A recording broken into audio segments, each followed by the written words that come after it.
2 power 1 is 2, 2 power 2 is 4, 2 power 3 is 8, 2 power 4 is 16. Unit digit వేస్తున్నా. 2 power 1 2, 2 power 2 4, 2 power 3 8, 2 power 4 16. నేను మళ్ళీ దాన్ని continue చేసుకుంటూ వెళ్తే 2 power 5 is 32, unit digit 2. 2 power 6 is 64, 4.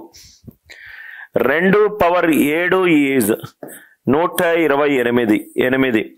2 power 8 is 256, 256. అంటే మీరు ఇక్కడ అబ్జర్వ్ చేయండి సార్, ఇది ఎన్ని పెరిగినాయి?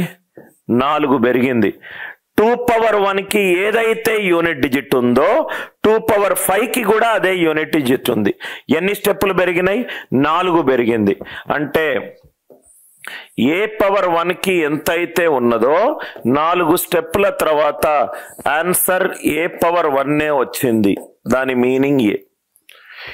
ఇక్కడ 2 బదులు ఏ పవర్ 1కి ఎంతైతే యూనిట్ డిజిట్ ఉందో 4 స్టెప్పుల తర్వాత అదే యూనిట్ డిజిట్ వచ్చింది.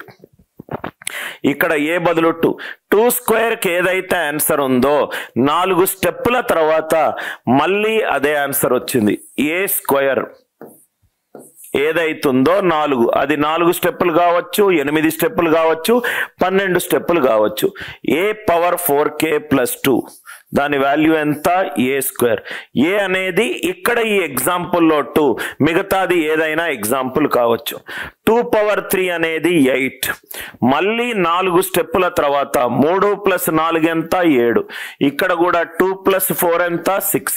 4 స్టెప్పుల తర్వాత ఎప్పుడైతే ఏ పవర్ 3 ఉందో 4 స్టెప్పుల తర్వాత మళ్ళీ అదే యూనిట్ డిజిట్ రిపీట్ అయింది.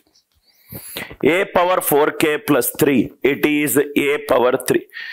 ఇక్కడ 4 స్టెప్పుల తర్వాత మళ్ళీ అదే యూనిట్ డిజిట్ రిపీట్ అయింది.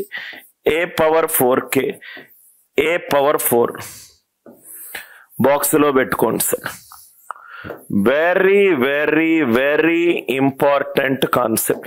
ఇది మీకు అర్థమవుతే యూనిట్ డిజిట్ ఏదైనా కానీ చాలా ఈజీగా చేస్తారు, చాలా ఈజీగా రాస్తారు.